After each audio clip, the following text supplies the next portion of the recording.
This is Damian Lillard, and you're listening to The Briefcase with Casey Holdahl. Greetings, Blazer fans, and welcome to The Briefcase, presented by Spirit Mountain Casino. Episode 174 of The Briefcase, presented by Spirit Mountain Casino. I'm your host, Casey Holdahl, and the Trailblazers wrapped up their four-game preseason schedule this week with losses to the Warriors and to the Jazz. We'll discuss those games, at least briefly. Training camp is now over. Now it's on to the regular season. We'll talk about what the Trailblazers accomplished during training camp, where they're at, and what they're going to be working on before their regular season starts on Wednesday versus the Timberwolves. And we'll round up the Trailblazers' current injuries. A few more players have been added to the injury list in the past couple days, so probably worth discussing that on this edition of The Briefcase, presented by Spirit Mountain Casino. Well, wins and losses don't matter in preseason. So the Trailblazers going 1-3 in their four-game preseason schedule doesn't concern me. It shouldn't probably also concern you either, though we each get to decide what is important to us and what is less important to us. But at least for preseason, I'm really more interested in how the team plays, how they look out there, if they're able to stay healthy, which has obviously been an issue for the Trailblazers throughout the years and also in this training camp as well and this preseason. So not especially concerned. The Trailblazers finished off their preseason by losing to the Warriors and to the Jazz, lost to the Warriors at Moda Center on Tuesday, and then wrapped up just their four-game preseason schedule on Thursday with a loss to the Jazz in Salt Lake City. I was on hand for that game as well. Trailblazers lost the game versus Warriors 118-111. Blazers shot 39% from the field in that game, 21% from three, and 71% from the line versus the Warriors team that was playing without Jimmy Butler and Draymond Green and Moses Moody, among other players. And the Trailblazers followed that up on Thursday by losing 132-129 to the Jazz in Salt Lake City at the Delta Center, the continually remodeled Delta Center. Looks pretty good these days on Thursday night. For me, in the Warriors game, the issue, as I mentioned there, the shooting percentages. I think everyone knows, or at least it's been talked about a lot, how much the Trailblazers are really emphasizing on defense this year and improving on that side of the ball. They've made improvements every single season for the last 3 years. I think we're all expecting to see another jump on the defensive side of the ball this season, but it's looking like that might come a bit at the expense of the offense. Trailblazers have not shot especially well throughout preseason. We'll talk about that in a little bit here. Part of it is you're playing guys that you might not necessarily play in regular season, or at least for extended minutes. You're trying lineups. Chauncey Billups had talked about how he was going to tinker with lineups, and he did do that throughout preseason. So you also got that in there as well. But you know, I think there was probably already concerns from, if you were going to look at the Blazers roster and say, like, you know, what are the things that maybe I'm a bit concerned about at this point in time. I think, you know, losing some shooting with Anthony Simons getting traded and also some scoring with both Anthony and DeAndre Ayton. And where was that going to come from? I think we saw in the game versus the Jazz that Jrue Holiday is obviously going to provide quite a bit of scoring, or at least fill in a lot of that gap. But when you have some injuries, as the Blazers had versus the Jazz, it starts to get pretty thin, pretty fast, in addition to the other injuries they already had going into that game. So, you know, an area that I think is probably worth considering, probably worth looking at. And, you know, Chauncey has talked about how, you know, they are installing a new offense this year and how they're in the midst of installing that offense. So through the four games in preseason, at no point in time did they have as much on the offensive side installed and kind of ready to go in those games as you would assume they're going to have when they face the Timberwolves on Wednesday, when both those teams start the 2025-26 regular season. So I think that's probably part of it as well. Again, guys in the lineup right now with injuries, some of those injuries more serious than others. So some of those guys I would expect, if it was a regular season game, they probably would have played. Some of the other guys, that's not the case. So you factor that in as well. And then you also get to the point where, you know, particularly for the first two games, kind of in the third game, and I think it would have been this case in the fourth game had they had more bodies, just really not all that concerned about kind of how the game ends up, particularly after the third quarter. So the first two games, I feel like they played one half and then three quarters. And then the third game versus the Warriors, they played about three quarters. And then I think that was also going to be the plan in the game versus the Jazz. But when you have Toumani Camara out, you have Deni Avdija sit out the second half because of a sore back. You have two guys foul out in Chris Murray and Young Hansen. At that point you're down to 8 guys. So you really don't kind of have a whole lot of options in terms of resting guys, which is why I think we saw some of the guys in the main rotation, some of the guys who I expect will probably be starting or at least playing significant minutes once regular season starts, played more minutes than I think they probably planned on in the game versus the Utah Jazz. The only reason I say that too is because, you know, Chauncey was asked at practice prior to that game if he was going to use the last game versus the Jazz as a dress rehearsal, and he was like, "Yeah, not really." He was like, it's we got some guys in and out of the lineup, and there's 6 days in between that game and our first game, so doing a dress rehearsal doesn't really make a whole lot of sense. And so the fact that both Jrue, or excuse me, the fact that Jrue and Jerami and Shaedon all played, I think, at least 32 minutes. If they hadn't had injuries, if two guys hadn't fouled out, I bet they don't play as many minutes there. So I'm a little curious how that played out.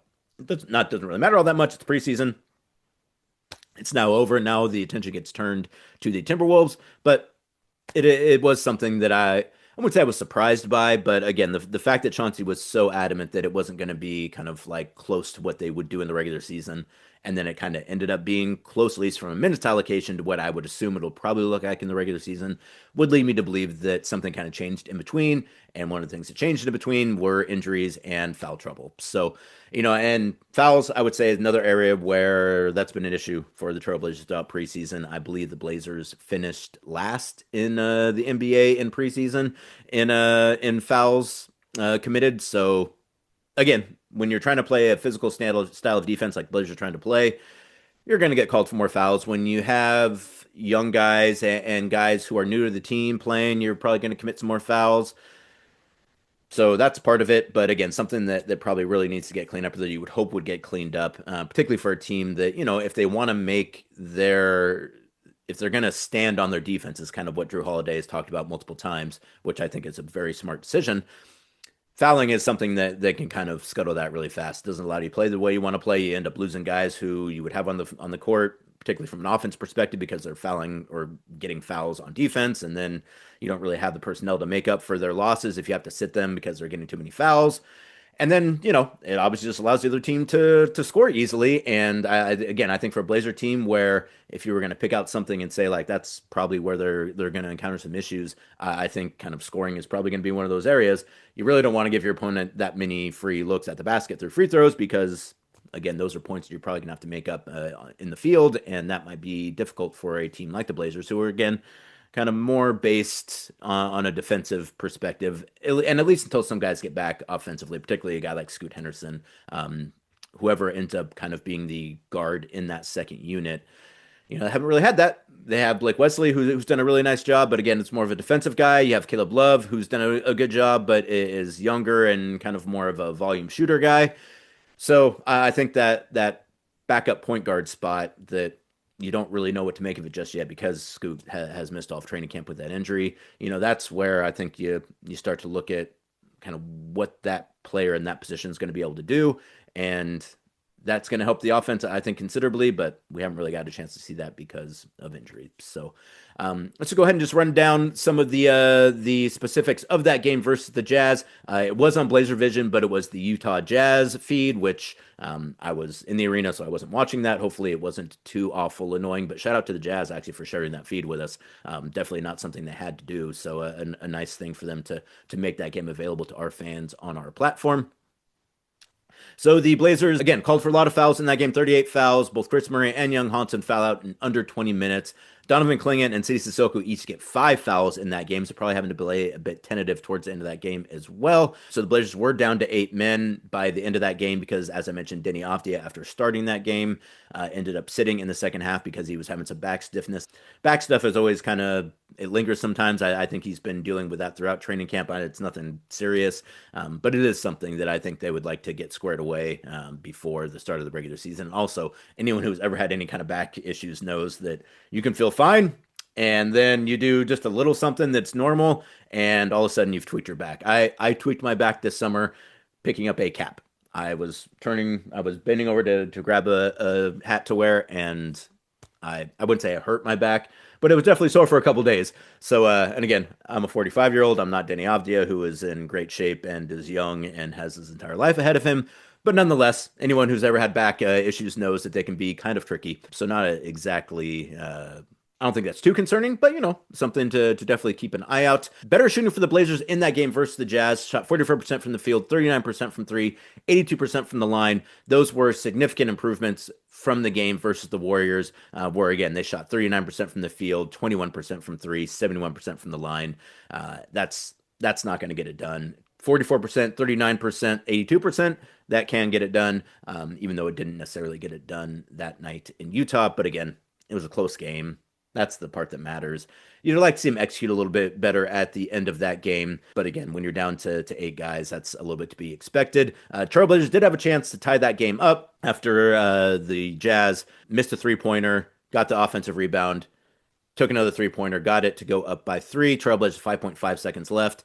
Had Jrue Holiday inbounding the ball. First attempt gets knocked away, out of bounds, and it was kind of like a high bounce too, so it ran almost a whole second off the clock. Second attempt also gets tipped, but gets into play. Jerami Grant gets it. I would say probably 2-3 feet past the 3-point line. Has to throw up a heave, doesn't land, and the Blazers end up losing by 3. I think the Blazers might have probably been better off losing that game by 3 than it going into overtime, particularly when they only had 8 guys left. But either way, you'd like to see them maybe win that game as well, but was not to be.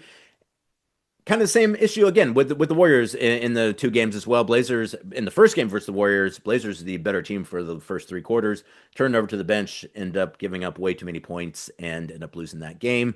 Kind of similar situation with the 118-111 loss to the Warriors. It wasn't exactly the same. I think the Warriors, they were more game in that third game than they were in the first game, but still a game the Blazers could have won if they would have been maybe able to execute a bit better in the fourth quarter. So that's something that I think they'll probably need to address going into these next couple of days before the start of the regular season. In fact, Jrue Holiday even mentioned, post game in the locker room that, late game close situation were things that they probably would address during their practices going into Wednesday's game. So that's something that I imagine that they will spend some time with, at least, rightfully so. I was actually also a little, and I think it might have been just, again, because of the personnel that was available, but particularly with how well he had shot in that game, I was a little surprised Jrue Holiday was inbounding the ball because, one, usually you have a guy who's usually a little bit taller inbounding, and then 2, Jrue has shot really well in that game. He needed a three-pointer to tie it up, so I kind of expected he would have been maybe the one receiving that ball rather than the one inbounding it. But they might have also had kind of some two-way game hooked up with Jerami, who also shot well in that game, and Jrue. So who's to say? But either way, Trailblazers dropping that one by 3. No big deal. They played better than they played in the game before. That's the important part, even though you still probably would have liked to see them win that game. As I mentioned, the veterans both having their best game of the preseason thus far. Jerami Grant, who once again started in that game, particularly with Toumani Camara out, it makes it really easy to decide who that starting lineup is going to be. We'll see what that looks like come the start of the regular season, considering that I would imagine that Toumani Camara is going to be available to play in that game. So Chauncey Billups is going to have a decision there to make. I would imagine at this point he's probably got enough data, enough seeing guys in different combinations to make that decision. But he's at least got to Wednesday to do it. So I'm guessing he's probably going to be considering that throughout the weekend and probably into next week when he will finalize his lineups. But Jerami Grant did start in that game, went 7 of 16 from the field, 5 of 12 from 3, 13 of 14 from the line for 32 points, 6 rebounds, 3 blocks, and 2 steals in 31 minutes. Jerami had really been struggling from 3 throughout preseason. He entered the game versus the Jazz having shot 2 of 16 from 3 throughout preseason thus far. That's just not going to get it done in the NBA, particularly for a guy at Jerami's position. You have to be able to be at least a passable three-point shooter. So Jerami able to turn that around in that game versus the Jazz. Hopefully, kind of better things going forward from the three-point line from Jerami, because they need scoring on this team. They need three-point shooting on this team. And Jerami is one of the few guys on the roster that can provide that. So it was good to see him kind of break that slump versus the Jazz. Hopefully that carries over into the regular season. Also, going 13 to 14 from the line, being able to get to the free throw line, going to be incredibly important, again, for a team that might struggle sometimes scoring in the half court. So Jerami able to get that many trips to the line, obviously a very good thing, and something that, again, you would hope that he'll be able to carry over into the regular season. Jrue Holiday also had his best offensive game of the preseason thus far, 24 points, 8 of 13 shooting from the field, 6 of 9 shooting from 3, 7 rebounds, 7 assists, 2 steals in 31 minutes. Jrue, I think, is ready to go for the regular season. I even kind of asked him, I was like, it's still new. What are maybe some of the stuff that you kind of need to continue to work on to kind of get to know your new teammates? And he's like, I already know these guys. He's like, we're fine on that. He's like, I feel like we've put in the time together. I feel very confident in our ability to hit the ground running on Wednesday. I mean, we still have things we need to improve upon, but the idea that like I'm still kind of figuring out where I fit on this team, he's like, that's not the case. He's like, I feel very confident about what my role is on this team and where I fit. So Jrue, as I mentioned, ready to go, which you would expect out of a guy with as many years and has had as much success as Jrue Holiday has had. Shaedon Sharpe, 20 points, 3 rebounds, 3 assists, 1 steal in 34 minutes. A bit of an up and down preseason for Shaedon Sharpe. Really good to start and never bad. But I think, again, like a lot of young players, and like I think we've seen out of Shaedon, some nights he looks fantastic and it looks like he can't be stopped, and other nights just kind of drifts a little bit. So something to keep an eye on there. But I thought Shaedon had a pretty good preseason. And I expect for him to have a really good season this year as well. Obviously, a lot of people talking about whether or not he's going to have a contract extension. Monday, 3 p.m., as I understand it, is the deadline for hammering out an extension. Those things very often go down to the wire. I have no inclination whatsoever about which direction either Shaedon or the team is leaning. But if he doesn't sign an extension, then he just goes into restricted free agency, if I'm not mistaken. And at that point in time, able to go out and solicit offers, and the Trailblazers are able to match any of those offers. So if it doesn't get done by Monday, that doesn't mean that necessarily Shaedon's not going to be on the team going forward. It just means that it will go on into the offseason when he becomes a restricted free agent. So that's obviously something that something to pay attention to here in the next couple of days. It's not like, there won't be an announcement if they don't get an extension up with Shaedon, but if they do, you'll hear about it by Monday, I would say by 4 o'clock at the latest, because it'll have to be done by 3 o'clock. So Donovan Clingan also wrapped up his preseason, 9 points, 10 rebounds, 3 blocks, 2 assists in 28 minutes. I thought Donovan just had a very steady preseason. I don't think he fouled out of any games, which, like I said, he did have 5 versus the Jazz. Donovan's ability to defend without fouling, I think, is going to be incredibly important this year. So I'm expecting big things out of Donovan. I thought he had a nice preseason, and again, another guy who I think is ready to roll for the regular season. And then Caleb Love, 16 points, 3 rebounds, 2 assists. Caleb has shown himself to be someone who can go out there and get some buckets when the Trailblazers need him in their second and third rotations. Again, a guy who on a 2-way contract has, I think, probably overperformed, at least initially. But when Scoot Henderson gets back, you assume that that's going to dry up those minutes considerably at that point in time. So I would not at all be surprised if Caleb ended up spending some time with the Remix this season. Well, as a 2-way player, he's absolutely going to spend some time with the Remix this season. But a nice little preseason for Caleb. And again, kind of what you would expect out of a guy who played 5 seasons in college, is already a little bit older, has played high-level basketball in college. So a guy who just kind of is steady out there, knows what he's doing, doesn't get rushed, doesn't get nervous, and is able to go out there and kind of provide some buckets when the Trailblazers needed it. So again, a nice little preseason for the Trailblazers. Let's actually just go ahead and get to some of the overall stats from the Trailblazers for preseason. And again, stats at preseason, it's not worth. I mean, it's worth mentioning. I think how much you extrapolate out of those stats, I think is kind of up to your preference. And again, when you're only playing guys partial games, 1 quarter, 2 quarters, 3 quarters, when guys who are playing who won't necessarily see a lot of minutes in the regular season are playing, that's obviously going to throw off your stats. It's only 4 games, so you're already looking at an incredibly small sample size as it is anyways. Injuries during preseason, again, one of those things where if you're even kind of sort of injured, they're really not going to take a chance playing you in a preseason game. So that presents itself a bit differently. So I say all that to say any of these stats, I don't know that there's too much to take from any of them. I think percentage stats, maybe a little bit, because again, like that gets a little normalized over the course of 4 games, but everything else I think is pretty much take it for what it's worth, which is, a little bit, but not a whole lot. So the Blazers do go 1-3 in preseason, 2 losses to the Warriors, a loss to the Jazz, and 1 win versus the Kings at Moda Center. And again, not a very large sample size, so the Blazers end up averaging 21.8 points on 42% shooting from the field, 31% shooting from 3, and 72% shooting from the line. You really like to see all those get up by the regular season, particularly 31% shooting from 3 and 72% from the line. Those are not going to win you a whole lot of games in the NBA in 2025. In 10 years ago, they might. I was talking to a friend about, the Blazers playoff series versus the Rockets back in 2000, I think 5 it was, when the Blazers or the Rockets won 2 games in a row, I think scoring like 85 and 88 points. Blazers scored like 85 points and won a game. Blazers lost the series in game 7. They scored like 76 points.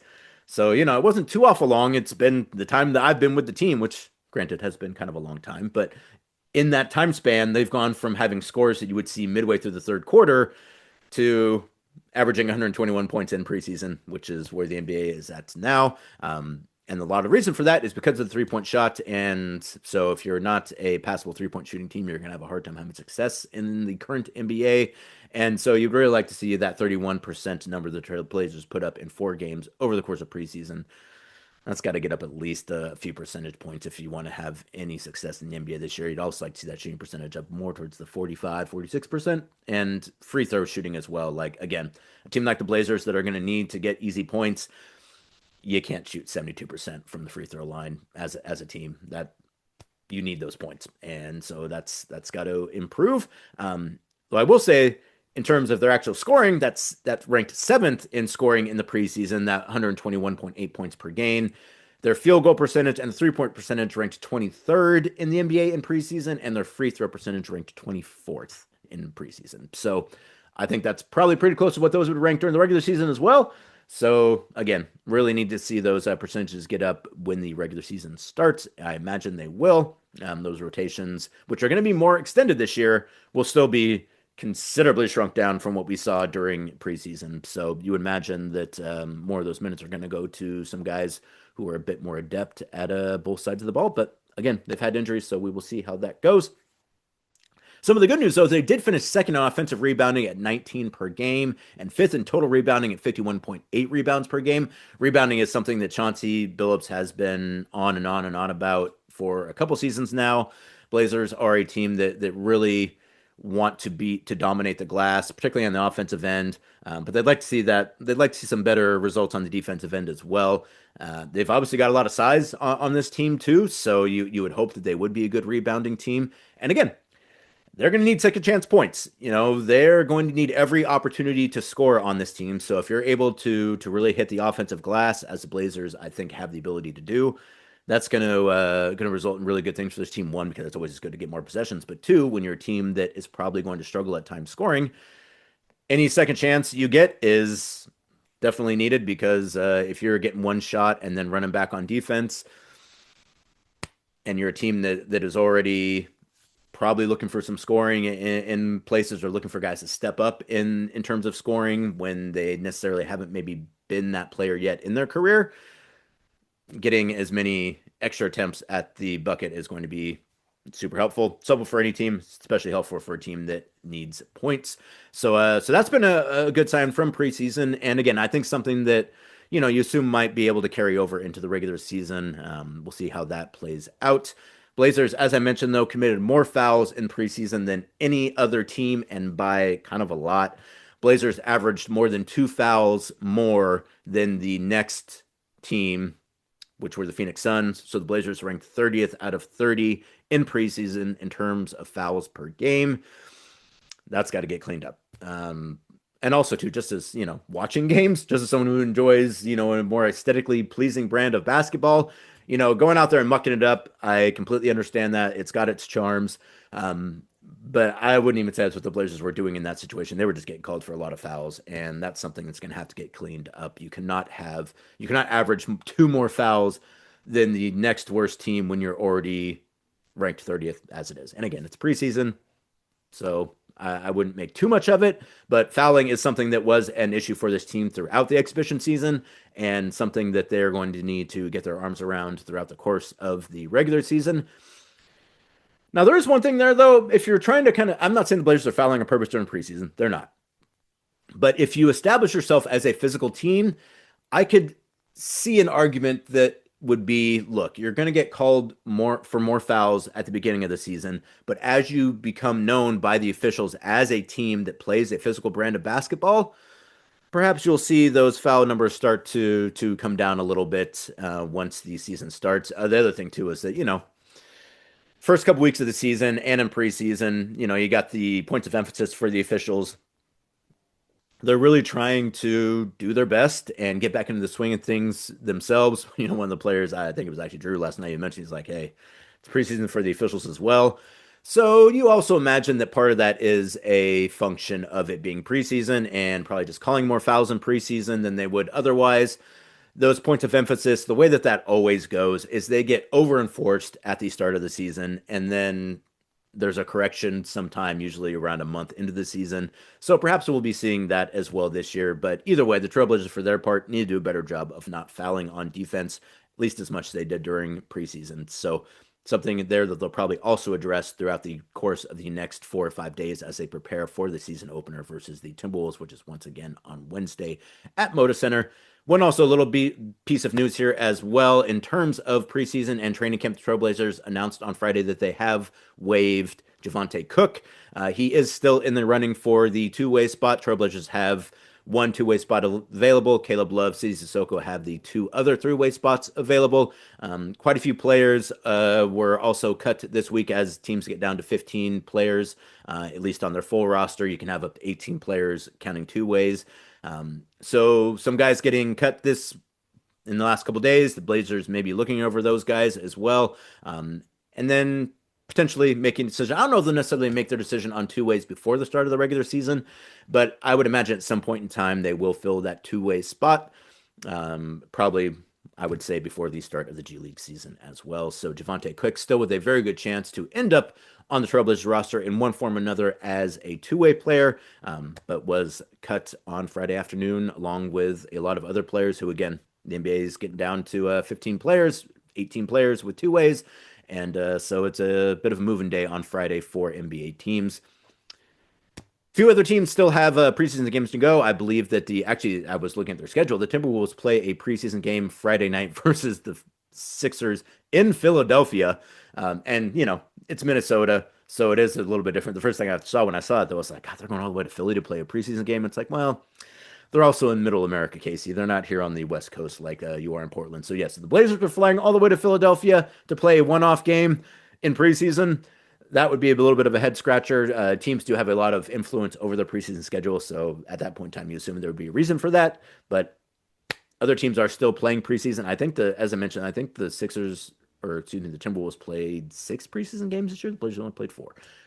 I generally think you're probably better off playing fewer preseason games than more preseason games. I think that time is better spent practicing than it is playing in games that neither team is especially interested in winning. I think you will see just as much intensity in a inter squad scrimmage as you will in the fourth quarter of a preseason game.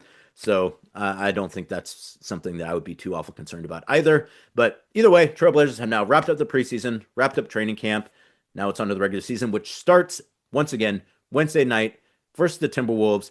7 o'clock start time, Moda Center, KUNP, Blazer Vision, 6:20 a.m. I assume tickets are still available for that game. Should be a fun one. Trailblazers have a pretty difficult schedule to start the season, so coming out and getting off to a good start at Moda Center in their first 2 games, they host the Timberwolves and the Warriors before heading off to face the LA teams and then the Utah Jazz in Salt Lake. So the first week of the season at Moda Center, come on down to the arena. It'll be a good time. I feel like there's been a lot of excitement for this team during preseason and in training camp. I feel like the building's been fun during the 2 preseason games. I think it's going to be even more fun once the regular season starts. Free t-shirts and probably a few other fun elements in that first game, the home opener, the season opener versus the Timberwolves. So again, I'm imploring you, check out tickets. I'm sure that they are quite reasonable. Head on out to Moda Center, cheer your Trailblazers on, help them hopefully secure that first win of the season on Wednesday versus the Timberwolves. And finally, since they've been kind of such a big issue during training camp and preseason, I figured we should probably kind of run down real fast where the Trailblazers are at in terms of injuries. During training camp and preseason, much like the games and the stats, it's a little hard to tell what to make out of preseason injuries because, on one hand, injuries aren't good. You don't want to have any injuries. Any injury is not a good thing. But you also figure that during training camp and preseason, things that would keep you out of a practice or a game in preseason are not necessarily things that would keep you out of a practice or a game in the regular season. So you don't know exactly what to make of those things. Obviously, once we get to the regular season, if you're missing those games, then you know it's something more serious. Hopefully that won't be the case for the Trailblazers, but they do have a number of guys, rotation guys. Basically, all the guys who are injured right now would be in the rotation, which is a bummer. So let's just go ahead and run down kind of where they're at in terms of those injuries. First off, obviously still no Scoot Henderson. It's been 3 weeks since the team announced that he would be out at least 4 weeks and as many as 8 weeks due to that left hamstring tear that he suffered, I think, the week before the start of training camp. Not entirely sure what the current timeline is because they generally don't talk about timelines until there's something new to report. There has been nothing new to report yet. We're not going to get an update until at least the 4-week mark. I wouldn't be surprised if we didn't get an update until a little bit later than that. But at this point in time, I'd be a little bit surprised if Scoot played in the next couple weeks. I think you're probably looking maybe start of November. Again, that's just pure speculation and just really more based off of the fact that he hasn't gone through training camp, hasn't gone through preseason. With that injury, hamstring injuries, you just have to let it rest. You can't really do a whole lot when you have those injuries. So not only is it a situation where the injury has to heal, but then you have to get back into game shape when you've already missed all of training camp and all of preseason. So you figure that's at least probably a week right there. You don't want a chance re-injuring yourself by getting back out there too fast. So again, at this point, I'm guessing probably at least a couple weeks at best before we see Scoot Henderson, but maybe we'll get some kind of update on that. I will also say as well that Scoot, Matisse, and Rob, none of those guys made the trip to Salt Lake. Not really a whole lot to take from that other than the fact that, it's a one-day trip to Salt Lake City and guys who are injured who are not going to play probably don't need to go on those trips. But they didn't go. So there you go. Now you know. As I mentioned, neither Matisse, who has right knee soreness, nor Robert Williams played at all in training camp. Well, actually, that's not true. They have participated in training camp, or at least in parts of training camp. Neither one of those players played in any preseason game. Not especially surprised about that. Both guys don't really need preseason. Both guys coming off of injuries. Though Matisse did play the end of last season, so the fact that he hasn't played in preseason so far, again, I think they're really just trying to be cautious with that. But, it's not nothing. So I think something to at least consider when you're kind of trying to map out what the Blazers' rotations and the way they're going to play in the first couple weeks of the season, what that's going to look like. Obviously, having Matisse Thybulle and Robert Williams, I think you'd love to have both those guys available. In fact, I know you would love to have both those guys available, particularly when you're trying to have your defensive identity. If you have two more guys who are all NBA caliber defenders that you're able to throw out there off the bench. Again, when you're a team that maybe is going to have some difficult time scoring, one of the best ways to win games is to keep the other team from scoring. And guys like Matisse Thybulle and Robert Williams III have shown throughout their careers that they're more than capable of doing that. So neither one of those guys played in preseason. They participated at parts of training camp during the last couple weeks. So we'll hopefully get maybe some kind of update this week before the game on Wednesday versus the Timberwolves about what their statuses might be going forward. Since both guys have participated in some parts of training camp, I think it's possible that they'd be available for the opener or maybe for the game versus the Warriors a couple days later. Hard to say, but at least they're not in the same situation right now that Scoot is in, which is they haven't been completely inactive throughout the entire course of training camp. Scoot has been. Both Matisse and Rob have participated in parts of training camp. Not necessarily, well, at least with Rob, I don't know that he's participated in any contract drills at this point. I actually don't know what the case has been with Matisse in that regard. But either way, both of those guys, from a fitness perspective, probably closer to go than a guy like Scoot is, but we'll still have to wait and see how that plays out. Again, you'd love to see both those guys out there for the opener. Might not be the opener, but probably not going to be too awful long either. And that's, I guess, kind of one of the main takeaways for me in terms of the Blazers injuries right now is that while it's not great that they have these injuries, outside of the Scoot injury, none seem especially serious. So hopefully those players will be able to get back into the lineup here sooner rather than later. Obviously, I'm not even mentioning Damian Lillard here because I fully do not expect Dame to play this season. So I just kind of put that to the side in terms of talking about injuries. Scoot, missing 4 to 8 weeks, missing training camp, missing preseason. That's a big deal. Matisse having a sore right knee. Rob, them really going slow in terms of his return to play. It's Rob, and he's had those injury issues, so there's concern because of the history, but I don't think there's necessarily concern because of what's happening right now. I'm pretty optimistic both those guys are gonna be able to play sooner rather than later. Toumani Camara, as I mentioned, sat out the last two preseason games with right knee soreness. Hopefully that's nothing serious. I assume they've probably done some MRIs on that at this point. If it's been enough to keep him out of a couple games, I'm assuming that they've probably maybe done some imaging. Toumani did go on the trip to Salt Lake, so derive from that what you will. I don't think it was necessarily a guarantee that he wasn't going to play in that game versus the Jazz, which I think is also a good sign in terms of whatever his rehabilitation is.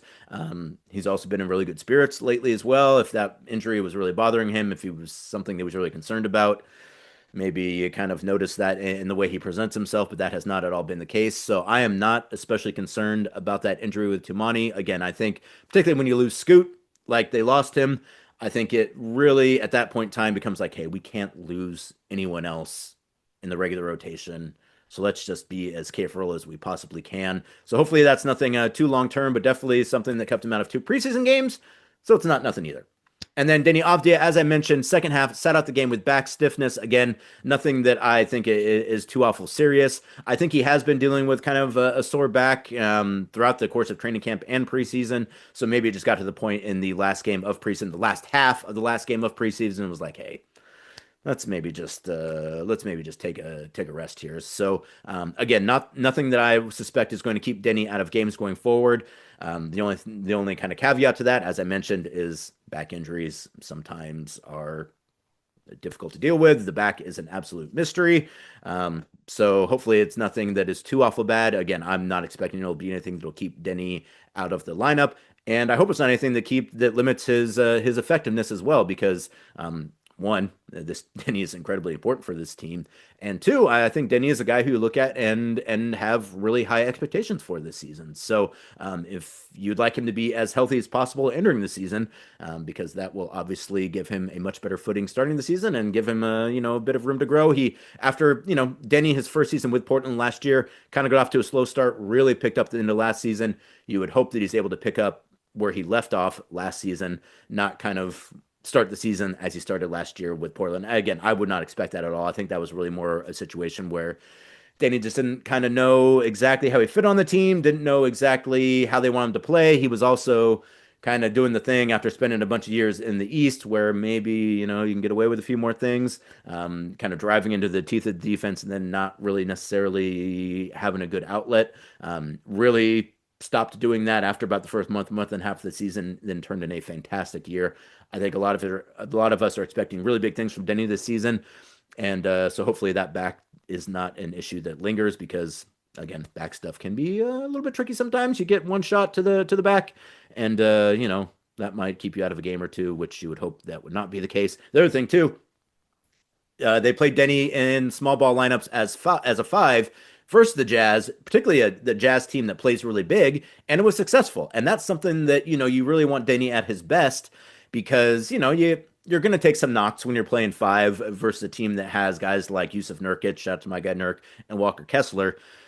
So if you're going to play small ball 5 as Deni Avdija, you're going to have to, it's going to be a physical brand of basketball you're playing out there. So you want to be as healthy as you possibly can for that, because they've also had some really good success with those lineups with Deni at 5. And, it's not something you're going to see every game or every 3 games, but I do think that as a change of pace, it really kind of gets the Blazers going, gets them moving in their offense. And I think Deni he's a big body, so he's pretty good at defending bigger players, particularly bigger players who aren't maybe as skilled offensively as your wing players would be. So hopefully that's something that lingers for Deni, but it did keep him out of the second half of the game versus the Utah Jazz, so I figured it was worth mentioning as well.